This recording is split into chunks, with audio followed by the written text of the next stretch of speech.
अस्सलाम वालेकुम and welcome back to my channel. कैसे हैं आप सब? उम्मीद करती हूँ सब खैरियत से होंगे। अल्हम्दुलिल्लाह हम भी बिल्कुल ठीक ठाक हैं और फिट फाट हैं माशाल्लाह से। आज है दूसरा रोज़ा और दूसरे रोज़े की इफ्तारी की रूटीन आज आप लोगों के साथ शेयर करूँगी और तीसरे रोज़े की सहरी की रूटीन आप लोगों के साथ शेयर करूँगी, क्योंकि दूसरे रोज़े की सहरी की जो रूटीन थी वो मैं नहीं शूट कर पाई थी क्योंकि रात मैं सो गई थी और सुबह 3:45 तकरीबन उठी ना, तो उस वक्त बिल्कुल भी दिल नहीं कर रहा था कि मैं कोई शूटिंग वगैरह करूं, क्योंकि आजकल रूटीन ऐसी बनी हुई है ना कि बिहा ने भी स्कूल जाना होता है तो रात को फिर हम लोग सो जाते हैं इफ्तारी के बाद और सहरी टाइम उठते हैं।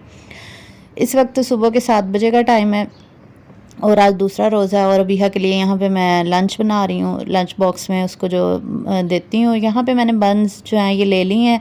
ये बंस मैंने बना के मंगवा के रखे होते हैं और ये उसको मैं बर्गर सा बना देती हूँ, क्योंकि वो कहती है कि मामा बस मुझे हैम बर्गर बना दिया करें। वो इसको हैम बर्गर कहती है, वैसे तो सादा सा बर्गर होता है। तो इसके अंदर बस अंडा और मायो केचप लगा के उसको दे दूँ ना, तो बस वो खुश होकर खा लेती है और स्कूल भी यही लेके जाती है। लेकिन आजकल उसकी इतनी बुरी रूटीन बनी हुई है नाश्ते की कि वो नाश्ता ही नहीं करती। जब से स्कूल जाना शुरू हुई है ना, उसको ज़बरदस्ती कुछ ना कुछ खिलाते हैं, लेकिन कोशिश उसकी यही होती है कि मैं कुछ भी ना खाऊं। आज तो उसने दूध भी नहीं पिया था। मैं और इसके बाबा उसको यही कहते हैं कि सुबह सुबह दूध पी लिया करो 1 गिलास और साथ में एप्पल ले लिया करो, लेकिन मजाल है वो लड़की कुछ खाए, क्योंकि बच्चा सुबह सुबह जब उठता है ना, उठने के बाद उसका मूड वैसे ही ख़राब होता है, तो बच्चे नहीं खाते। बिहा का भी यही हिसाब है। तो फिर लंच बॉक्स जो साथ देती हूँ, अल्लाह का शुक्र है कि वो सारा फिनिश करके ही लाती है। तो यहाँ पे फिर मैं उसको कभी कुछ बना देती हूँ कभी कुछ। तो आज मैंने इसको ये जो बंस मंगवा के रखे हुए थे ये लगा के और साथ में ऑमलेट लगा के दे दिया था। लेकिन अगर आपके बच्चे बड़े हैं तो फिर आप अपने बच्चों को इस तरह का नहीं दे सकते, क्योंकि अभी यह अभी छोटी है, तो नर्सरी प्ले के बच्चे जो है ना वो इस तरह खा लेते हैं। अगर आपके बच्चे बड़े हैं और इस तरह का आप बना के देना चाहते हैं तो इसमें शामिल भी आप लगा सकते हैं, सलाद लगा सकते हैं, तो बड़ी अच्छी पैटी बन जाती है, बर्गर पैटी। तो फिर बस इसको मैंने ये दे दिया था और साथ में मैंने केचप डाल दी थी। यहाँ कभी मैं उसको न्यूटेला लगा के ना ब्रेड में वो भी दे देती हूँ, लेकिन आजकल वो शौक़ से नहीं खा रही, तो बस फिर ये बर्गर ही दे देती हूँ। कभी उसको ब्रेड दे देती हूँ, जो सैंडविच ब्रेड होती है उसके अंदर अंडा लगा के दे देती हूँ और साथ फ्रूट्स दे देती हूँ। तो यहाँ पे एप्पल दिया था, इसने खाया नहीं, तो वो फिर मैंने इसके बैग में रख दिया था, साथ में पानी वाली बोतल, और ये इसका हो गया था लंच। यहाँ पे ये रेडी हो गई है और इसकी कंघी वगैरह की है, क्योंकि अभी ये सो के ही उठती है, तो साथ ही स्कूल इसने जाना होता है, तो बेचारी डाउन सी होती है सुबह में। क्योंकि बच्चों को जब स्कूल के लिए उठाया जाता है ना, वो वैसे ही उनकी ना चिड़चिड़ापन सा आ जाता है बच्चों में, तो वो बड़ी मुश्किल से आवाज़ार से होके स्कूल जा रहे होते हैं। तो फिर आज मैंने इसको पिंक और ब्लैक कॉम्बिनेशन का ड्रेस जो है वो पहनाया था, साथ में पिंक पोनी थी इसकी, हेयर बैंड, और न्यू शूज़ आज पहन के जा रही थी जो मैंने इसके बाटा से लिए थे और आप लोगों के साथ शेयर भी किया था। तो आप लोग कह रहे थे कि आप ये बहुत महंगे लिए हैं। तो फिर यहाँ पे मेरी जो हेल्पर है वो भी सुबह सुबह आ जाती है, क्योंकि रोज़े है ना, तो वो कह रही थी कि बाजी मैं सुबह सुबह ही आया करूँगी 7 बजे, और 7 बजे आके मैं आपके घर के काम कर जाया करूँगी, क्योंकि बाद में धूप निकल आती है, गर्मी हो जाती है, तो मैंने रोज़ा रखा होता है। तो बस ये बिहा का हेयर स्टाइल है, पिंस वाला। चुटकियाँ कह रही थी कि मैंने लगानी है, तो फिर मैंने इसके बालों में चुटकियाँ भी लगा दी और पानी की बोतल साथ में बैग, क्योंकि अभी इसके यूनिफॉर्म नहीं लगा स्कूल में, तो ऐसे ही जाती है घर के कपड़ों में, तो इसलिए मैंने इसकी कलरफुल सी पोनियाँ, पिन्स, चुटकियाँ वगैरह लेके रखी हुई हैं, वो फिर इसको लगा देती हूँ। सुबह सुबह घर का भी सारा काम हो गया, सारी क्लीनिंग हो चुकी है और अभी यह स्कूल जा चुकी है। तो अब हो रहा है अफ्तारी का टाइम। अफ्तारी से तकरीबन 1 घंटा बल्कि 2 घंटे पहले ही मेरी तैयारी शुरू हो जाती है। तो जब भी अफ्तारी या सहरी बनानी हो ना, सहरी बल्कि नहीं अफ्तारी में ही होता है कि मैं कुकिंग रेंज की क्लीनिंग कर लेती हूँ, क्योंकि अफ्तारी में इतना कुछ बनता है ना, तो कुकिंग रेंज में बहुत ज़्यादा ऑयल वगैरह गिर जाता है, ऑयली सा हो जाता है, ग्रीस सी, तो इस वजह से मैं उसको वॉश कर लेती हूँ लाजमी। और इसके बर्नर भी आज वॉश किए थे और ये काफ़ी दिन से मैंने वॉश नहीं किए थे। एस्टॉनिश ख़त्म हुआ था, क्योंकि मैं एस्टॉनिश यूज़ करती हूँ, तो फिर मैंने ऐसे ही सोप के साथ इसको वॉश कर लिया था गर्म पानी से। उसके बाद आज आपके लिए मैंने स्पेशल एक पकोड़ा बनाना है और आप लोगों के साथ शेयर करूँगी नूडल पकोड़ा, जो कि सबका ही फेवरेट होता है। आप लोग पता नहीं खाते हैं या नहीं, तो आज आप ट्राई करेंगे ना, तो इंशाल्लाह आपको ज़रूर पसंद आएगा। ये बहुत मज़े का बनता है, क्रिस्पी सा। तो नूडल पकोड़ा बनाने के लिए मैंने नूडल्स को बॉयल होने के लिए रख दिया, स्पैगेटी यूज़ किया, लेकिन आप नूडल का पैकेट भी यूज़ कर सकते हैं। तो यहाँ पे अभी है मटर छील रही है, कह रही थी मामा मैं आपको निकाल के दूँगी, तो मैंने कहा था कि दूध पी लो, क्योंकि ये स्कूल से आ चुकी थी 11:15, अब इसको छुट्टी हो जाती है और 7:45 इसका स्कूल की टाइमिंग है। आजकल रोज़े है ना, इस वजह से जल्दी छुट्टी हो जाती है, बस 3 घंटे के लिए तो इसने जाना होता है। तो फिर घर आके दूध इसको मैंने दिया और फिर ये ऑयल थोड़ा सा डाल के ना मैंने मैक्रोनी को भी बॉयल कर लिया और स्पैगेटी को भी बॉयल कर लिया, साथ में मटर और गाजर इनको भी मैंने बॉयल रखा हुआ है, क्योंकि आज मैं आप लोगों के साथ मज़ेदार सा सैलेड भी शेयर करूँगी, हेल्दी सा, और साथ में दही बल्ले भी बनेंगे आज के इफ्तार में। और आज का इफ्तार ना आप लोगों को पसंद आएगा। जो ये सैलड मैं बना रही हूँ ना, ये बहुत ही हेल्दी सा सैलड है, क्योंकि हम लोग जंक खाते रहते हैं, ऑयली चीज़ें खाते हैं, तो साथ में सैलड भी ज़रूर बनाया करें, अच्छा होता है। फिर मैंने ये ओपा के कॉर्न यूज़ किए हैं, ये मैंने घर में मंगवा के रखे हुए थे, और बाकी जो बच गए थे मैंने इसको पिन अप करके जो है वो फ्रिज में रख दिया था। स्टेपलर मैं यूज़ करती हूँ, उससे जल्दी जो है वो पिन अप हो जाता है। वैसे तो सीलर भी है लेकिन उससे बहुत टाइम लगता है, इसलिए स्टेपलर से यूज़ कर लेती हूँ। फिर अभी के लिए यहाँ पे कह रही थी मुझे भूख लगी है, तो मुझे कुछ अच्छा सा बना के दे, मज़े का बना के दे। उसको जब भी भूख लगती है ना, आगे से यही कहती है मम्मा मुझे कुछ मज़े का बना के दे। तो मैंने कहा चलो पफ पेस्ट्रीज़ इसको बना देती हूँ। ये तो मैंने बना के रखी हुई थी, और ये वाली मैंने कहा इसको चॉकलेट वाली बना के देती हूँ, कैसा इसका एक्सपीरियंस होता है, इसको पसंद आती है कि नहीं। क्योंकि मैं इसके लिए चॉकलेट ये लेकर आई थी, नोटेला जो होती है, लेकिन ये नोटेला नहीं है, ये चोको ब्लिस है इसका नाम। और नोटेला थोड़ी महंगी होती है और ये सस्ती थी, ये 600-700 की आई है। नोटेला आई थिंक 900 की आती है, और ये शायद 600 की आई थी, अब मुझे एग्जैक्ट याद नहीं है। लेकिन ये कि ये भी बहुत अच्छी है, मज़े की है। तो मैंने इसको ना ब्रेड पे 1-2 दफ़ा लगा के दी, लेकिन इसको पसंद नहीं आई, तो मैंने कहा शायद आज पफ पेस्ट्री बना के देती हूँ इसको, चॉकलेट वाली, हो सकता है ये पसंद आ जाए। ये तो पहले की जो मैंने बना के फ्रीज़ की हुई थी वो निकाली हैं, उनको मैंने ग्रीस करके रखा, और फिर मैंने ये बनाई पफ पेस्ट्री चॉकलेट वाली। सेंटर में फ्रोज़न पराठे को कट किया, और ये मैं बहुत दफ़ा आप लोगों के साथ शेयर कर चुकी हूँ, फ्रोज़न पराठों की पफ पेस्ट्रीज़ मैं कैसे बनाती हूँ। फिर चॉकलेट यहाँ पे स्प्रेड कर दी मैंने। ये आप भी ना अपने बच्चों को ट्राई करवाना, उनको बहुत पसंद आएगी। चॉकलेट लगाने के बाद ना इसको ऐसे स्प्रेड कर लेना, हाफ टी स्पून लगा दीजिए। उसके बाद इस तरीके से आपने बंद कर देना है, और फिर फोक की मदद से इसको बंद कर दीजिए, या फिर ऐसे भी बंद हो सकते हैं, आराम से हो जाएंगे। यहाँ पे फिर ओवन को मैंने रख दिया था प्री हीट होने के लिए, 10 मिनट के लिए मैं ओवन को प्री हीट भी कर लेती होती हूँ। और साथ में मैं यहाँ पे तुख मलंगा भिगो रही हूँ, क्योंकि इफ्तारी का टाइम हो रहा है, तो आधा चम्मच मैंने तुख मलंगा भिगो दिया है शरबत बनाने के लिए, और ओवन हो चुका है यहाँ पे प्री हीट। तो अब मैं इसके अंदर रखने लगी हूँ पफ पेस्ट्रीज़, और इसका रिज़ल्ट आप लोगों के साथ शेयर करती हूँ कि ये किस तरह के बने। माशाल्लाह बहुत बहुत अच्छी बनी थी, और इसको बहुत ज़्यादा पसंद आई थी। यहाँ पे फिर मैंने 15 मिनट के लिए ओवन को प्री हीट करने के बाद बेक करने के लिए रख दिया। साथ में सैलड वगैरह यहाँ पे कट करने लगी हूँ, जो आज मैंने बनाना है। बहुत ही मज़े का ये सैलड बनता है, ट्राई ज़रूर करना आप लोगों ने। बहुत ही हेल्दी होता है, क्योंकि सिर्फ ऑयली चीज़ें ही नहीं खानी चाहिए, कुछ हेल्दी भी खाया करें इफ्तार में। तो ये सैलड जो है ना, ये वेट लॉस के लिए, आप लोग सोच रहे होंगे शायद आप ही बना रही है, तो ये वेट लॉस के लिए नहीं है, दूसरे भी खा सकते हैं, क्योंकि इसकी ड्रेसिंग बहुत मज़े की है। तो यहाँ पे मैंने शिमला भी थोड़ी सी इसमें डाली है, बंद गोभी है, और इसके अलावा एप्पल एक लिया, और खीरा। ये चीज़ें मैंने अभी इसमें कट कर ली हैं। साथ में थोड़े से बीन्स डालेंगे, वो भी मैं आपके साथ शेयर करती हूँ। और ये देख लीजिए 15 मिनट गुजर चुके हैं, पफ पेस्ट्रीज़ जो हैं वो यहाँ पर रेडी हो चुकी हैं। ये देखिए लुक इनकी चेक करें, माशाल्लाह कितनी ज़बरदस्त आई है, और ये बिल्कुल बाज़ार जैसी बनी थी, बहुत ही मज़े की।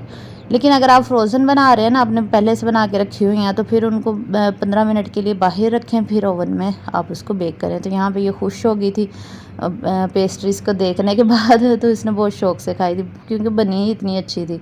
फिर यहाँ पे मैं पकौड़ों के लिए भी बंद गोभी काट रही हूँ, क्योंकि नूडल पकौड़ा मैंने जैसा कि आप लोगों को बताया कि वो बनाना है, क्योंकि नूडल्स मैंने बॉयल कर लिए हैं यहाँ पे। और नूडल्स पकौड़े में सिर्फ सब्जियां ही डलती हैं, जैसे कि बंद गोभी है, प्याज है, पालक मैंने डाली थी। नूडल्स पकौड़ा को बनाने के ना काफ़ी तरीके होते हैं, आपको जो अच्छा लगता है ना आप बना सकते हैं। एक तो ये आज मैं आप लोगों के साथ शेयर करूँगी, और एक तरीका और है जो मैंने अपने कुकिंग चैनल पे लगाया हुआ है, उसकी रेसिपी लगाई हुई है, आप वो वाला तरीका भी दे सकते हैं। तो यहाँ पे 1 मुट्ठी पालक और 1 मुट्ठी ही इसमें मैंने बंद गोभी लिया, इनको कट कर लिया। तो आप लोग मेरा कुकिंग चैनल भी सब्सक्राइब कर लें मज़े की वीडियोस के लिए, क्योंकि आप लोगों को पता है कि मैं वहाँ पे भी मज़े की वीडियोस लगा रही हूँ, और रमज़ान से रिलेटेड भी वहाँ पे लगा रही हूँ। तो उस चैनल को भी सब्सक्राइब करें, इंशाल्लाह बहुत अच्छी वीडियोस आप लोगों को मिलेंगी। चैनल का लिंक जो है वो डिस्क्रिप्शन में दिया हुआ है, कमेंट भी पिन किया हुआ है। तो यहाँ पर फिर मैंने वेजिटेबल्स कट कर ली, और ये मैं पेस्ट्रीज़ मैंने कहा आप लोगों को दिखाती हूँ खोल के ये कैसी बनी है। ये देखिए इसकी सारी लेयर्स जो है ना वो बिल्कुल लैदा से हैं, ये देखिए एक लेयर, तो बहुत अच्छी बनी थी, और अंदर से चॉकलेटी और ये आपके सामने ही मैंने बनाई है। यहाँ पे नूडल्स भी रेडी हो चुके हैं, ये गाजर और मटर भी रेडी हो चुके सैलड के लिए, और ये मैक्रोनी भी बॉयल हो गई थी, और साथ में मैंने चने उबले हुए लिए हैं, कॉर्न लिए हैं, इसके अलावा आप किडनी बीन्स और लोबिया वगैरह भी यूज़ कर सकते हैं इस सैलड में। आप अपनी मर्ज़ी की पसंद की इसमें बीन्स और वेजिटेबल्स का यूज़ कर सकते हैं। तो यहाँ पे मैंने जो जो किया मैंने आप लोगों को बता दिया। इसके अलावा उबले हुए चने, उबले हुए गाजर, थोड़ी सी मटर, कॉर्न बाज़ार के ये मैंने यूज़ किए हैं और ओपा के यूज़ किए हैं जैसे कि मैंने आपको बताया, 3 से 4 चम्मच। और इसी तरह मैक्रोनी फिर मैंने बॉईल कर ली। ये सारी चीज़ें हम हेल्दी सा सैलड बनाएंगे। इनको मैंने मिक्स किया तो इतनी अच्छी इनकी लुक आई है, ये देखिए आप खुद ही अंदाज़ा करके देख सकते हैं कितनी अच्छी इनकी लुक आई है। ये देखें, इसमें फिर इंग्रेडिएंट्स बता देती हूँ कौन कौन से है। गाजर है, खीरा है, मटर है, बंद गोभी है और इसके अलावा एक एप्पल है, मैक्रोनी है, कॉर्न है, उबले हुए चने हैं। तो ये सारी चीज़ें। फिर इसके बाद मैंने 3 से 4 चम्मच दही के लिए ली है। इसकी टॉपिंग भी बहुत ईजी है, इतने ज़्यादा मुश्किल इंग्रेडिएंट्स मैंने यूज़ नहीं किए। साथ में 3 से 4 चम्मच मेयोनीज़ के डालने हैं और उसको अच्छे से मिक्स कर लेना। दही को आपने बीट करके लेना है और हाफ़ टी स्पून इसमें काली मिर्च का पाउडर और हाफ़ टी स्पून नमक डालना है। बहुत ही मज़े की इसकी ड्रेसिंग बनी थी और ये फ़र्स्ट टाइम मैंने ये सैलड ट्राई किया था तो बहुत अच्छा बना था। आप लोग सोच रहे होंगे कि वेट लॉस के लिए शायद आप ही बना रही हैं, तो फिर मैंने चीनी के 2 चम्मच भी डाले क्योंकि मेरे हस्बैंड जो है वो उनको पसंद है, तो वो कह रहे थे कि चीनी भी थोड़ी सी ऐड कर देना। और ये मैंने चीनी ज़्यादा नहीं डाली, सिर्फ टू स्पून जो है उसमें ऐड किए थे। उसके बाद फिर मैंने यहाँ पे सैलड ऐड कर दिया, फिर इसको मिक्स कर लिया था। मिक्सिंग इसकी करने के बाद ये इसकी लुक भी बड़ी अच्छी आई थी और टेस्ट तो बहुत ही कमाल का था। आप ना ट्राई ज़रूर करना मेरे कहने पे। और फिर आप अगर आपके पास कॉर्न नहीं भी है ना तो कोई मसला नहीं, आप बाकी सब्जियां डाल के इसको ज़रूर बनाइएगा, इंशाल्लाह आपको बहुत पसंद आएगी।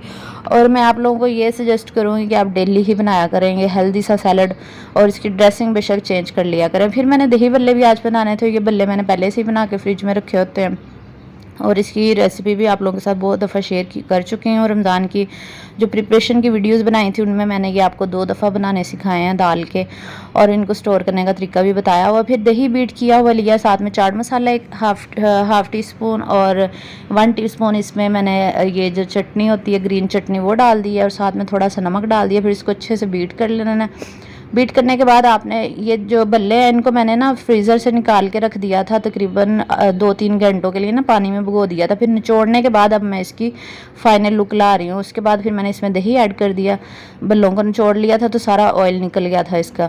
फिर उसके बाद मैंने इसमें इमली की चटनी डाल दी और इमली की चटनी की रेसिपी भी मैंने आप लोगों के साथ शेयर की हुई है। इसके अलावा आप मेरे कुकिंग चैनल से भी देख सकते हैं इमली की चटनी की रेसिपी, वहाँ पर भी आप लोगों को मिल जाएगी और इसका लिंक भी डिस्क्रिप्शन में है, तो आप ज़रूर विज़िट कीजिएगा। उसके बाद फिर मैंने चाट मसाला ऊपर से स्प्रिंकल किया और इसकी लुक भी बहुत अच्छी आई थी। 2 आइटम तो हमारे रेडी हो चुके हैं। अब तीसरा आइटम रेडी करेंगे जो कि है पकोड़ा और नूडल पकोड़ा, और इसकी लुक भी बहुत अच्छी आती है। तो यहाँ पे सब्जियां ही मैंने यूज़ की हैं जैसे कि पालक है, बंद गोभी है, प्याज और नूडल, ये 3 चीज़ें इसमें इसके मेन इंग्रेडिएंट्स हैं। इसके अलावा ये मैंने एक ऑर्डर किया था पार्सल और ये जग मंगवाए थे मैंने पांडा मार्ट से, क्योंकि वहाँ पे क्रॉकरी भी मिल जाती है, सारी ग्रॉसरी भी उनके पास होती है। तो ये प्लास्टिक के 2 जग मैंने मंगवाए थे क्योंकि शरबत बनाने के लिए ना मेरे पास सिर्फ एक ही जग था, तो फिर मैंने 2 ऑर्डर कर लिए थे। ये प्लास्टिक अच्छी प्लास्टिक है, इसके ऊपर ट्रायंगल बना हुआ है और ये दोनों 750 के आए हैं। तो फिर इसके बाद मैंने इसके अंदर इमली धोने के बाद मैंने इसमें इमली आलू बुखारे का शरबत बनाना था और एक मैंने बनाना था बादाम का शरबत। और ये दोनों शरबत जो है ना इनकी रेसिपीज़ भी मैंने आप लोगों के साथ शेयर की हुई है, बनाने का तरीका बताया हुआ मैंने। फिर मैंने आइस डाली, इमली आलू बुखारे का शरबत डाला और फिर मैंने चीनी भी थोड़ी सी इसके अंदर ऐड करके तो इसको मिक्स कर लिया। और जो बादाम का शरबत था ना मैंने उसके अंदर डाला था ये तुख्म लंगा और दूध, और बादाम का शरबत जो मैंने बना के ये जार जो सामने आपको नज़र आ रहा है ये रखा हुआ है। फिर उसके अंदर पानी डाल दिया और उसको मिक्स कर लिया, दोनों के अंदर पानी डाल के मैंने मिक्स करके ये दोनों शरबत हमारे रेडी हो चुके थे। क्योंकि आज भैया के बाबा कह रहे थे कि इमली आलू बुखारे का भी बना लो और बादाम का भी बना लो, क्योंकि वो बाद में भी पीते हैं, इफ्तारी के बाद भी वो पीते रहते हैं, उनको पसंद ही बहुत है। पानी की कहते कमी हो जाती है ना, तो मैं उनको यही कह रही थी जितनी चीनी वाला ना पिया करें, तो कह रहे थे कोई बात नहीं, शुगर की कमी हो जाती है। फिर यहाँ पे नूडल पकौड़ा शरबत भी हमारे रेडी हो चुके हैं, तो अब मैं पकौड़े यहाँ पे फ्राई करने लगी हूँ।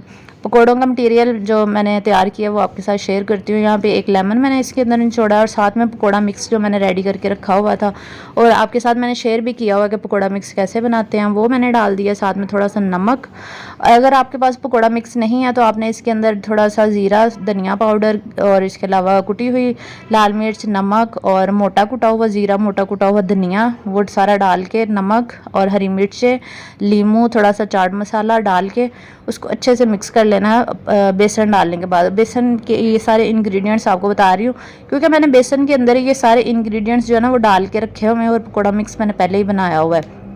लेकिन अगर आपने नहीं बनाया हुआ तो आप ये इंग्रेडिएंट्स डाल दें जो मैंने अभी बोल के आपको बताए हैं। और उसके अलावा फिर मैंने चाट मसाला, फिर थोड़ा सा बेसन डाल के ना थोड़ा थोड़ा पानी डाल के तो उसको बैटर सा बना लिया पकौड़ों का। फिर मैंने यहाँ पे फ्राई किया क्योंकि इफ्तारी का टाइम होने वाला था, 15-20 मिनट रह गए थे। और ये पकोड़े जो है हस्बैंड तो मेरे शौक़ से नहीं खाते, लेकिन फिर भी मैंने ज़्यादा बना लिए थे क्योंकि हेल्पर को भी देने होते हैं, उसका हिस्सा भी होता है, तो इसलिए सारी चीज़ें मैंने जो है वो ज़्यादा ही बनाती हूँ। आप लोगों को बताने का मकसद दिखावा बिल्कुल भी नहीं है, आप लोगों को इसलिए बता रही हूँ कि आप लोग भी गरीबों का ख्याल ज़रूर रखा करें। इफ्तार में ना उनको ज़रूर याद रखा करें। इससे सदका खैरात करने से ना आपके रिज़्क़ में इजाफ़ा होता है और अल्लाह ताला भी खुश होते हैं और बहुत ज़्यादा इंसान की जो रिज़्क़ होता है ना उसमें इजाफ़ा करते हैं। और ये आजमाई हुई बात है, आप जितना खर्च करोगे ना अल्लाह पाक उतना ही आपको देगा। और ये देखिए लुक चेक करें, माशाल्लाह से पकौड़ों की बहुत अच्छी आई थी।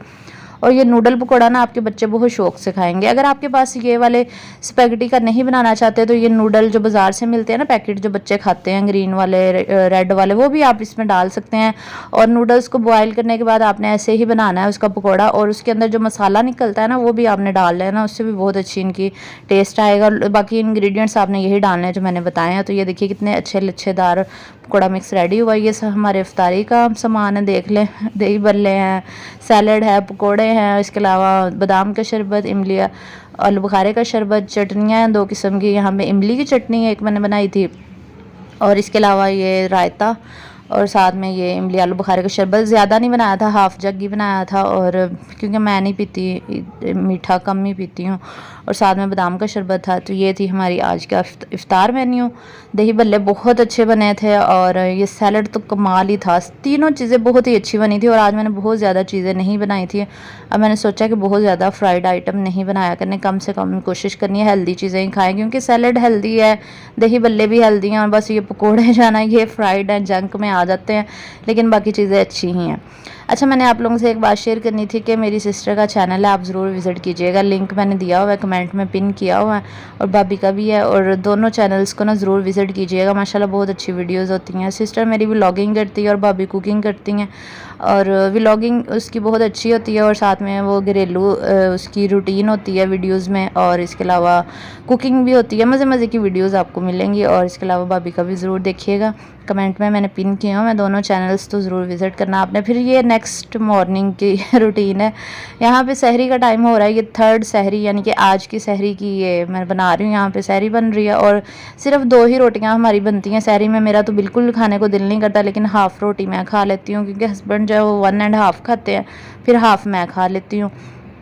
यहाँ पे 2 रोटियाँ बनाती हूँ, और साथ में दही होता है, लस्सी और सालन, और ये रोटियाँ। बस यही हमारी सहरी होती है, क्योंकि हम लोग ज़्यादा हैवी नहीं करते, बस इतनी लाइट सी होती है। और इसके अलावा चाय भी नहीं हम लोग पीते सहरी में, हमें पसंद नहीं है सहरी में चाय पीना। फिर इसके बाद मैंने ये सहरी हमने कर ली है यहाँ पे। और ये मैंने लोबिया और बीन्स आज मैंने भिगोने थे, क्योंकि आज है 3rd रोज़ा माशाल्लाह से। और आज मैं आप लोगों के साथ बीन सैलड शेयर करूँगी, क्योंकि ये बीन सैलड बनाने के लिए यहाँ पे मैंने रेड लोबिया लिया है, और साथ में ये बीन्स जो होते हैं, क्या कहते हैं इसको, लोबिया, ये किडनी बीन्स भी इसको कहते हैं, या लाल लोबिया भी इसको कहते हैं, और जो बारीक वाला है उसको भी लोबिया ही कहते हैं। तो ये दोनों मैंने भिगो दिए थे। आज इनको इंशाल्लाह मैंने बॉयल करना है, और इनको मैं स्टोर करके फ्रिज में रख लूँगी। और डेली बेसिस पे अब मैंने सैलड ही बनाया करने, कभी बीन सैलड तो कभी वेजी सैलड तो कभी डिफरेंट। लेकिन आप लोग ये ना सोचिएगा कि आप ही कुछ और नहीं बनाएगी, बहुत कुछ बनाया करूँगी। आप लोग मेरे चैनल के साथ ही जुड़े रहना, और अगर चैनल को सब्सक्राइब नहीं किया तो सब्सक्राइब कर दें अगर मेरे चैनल पर आप न्यू हैं तो। और जो न्यू आए हैं उनको बहुत ज़्यादा वेलकम मेरे चैनल पर, और जो मेरे पुराने सब्सक्राइबर्स हैं उनका भी बहुत शुक्रिया मेरी वीडियोस देखने के लिए। अपना बहुत सा ख्याल रखा करें, और मुझे दुआ में याद रखा करें। मैं भी आप सबको अपनी दुआ में याद रखती हूँ। तो अल्लाह पाक ये महीना हमारे लिए बाइस से रहमत बनाए, आमीन सुबह आमीन। तो बस अब व्लॉग एंड करती हूँ, नेक्स्ट व्लॉग के साथ इंशाल्लाह मुलाकात होगी, जिसमें डिफरेंट चीज़ें आप लोगों के साथ शेयर करूँगी। अपना बहुत सा ख्याल रखिएगा, नमाज़ पढ़िएगा, रोज़ा रखिएगा, और अपनों को याद रखिएगा। अल्लाह हाफिज़।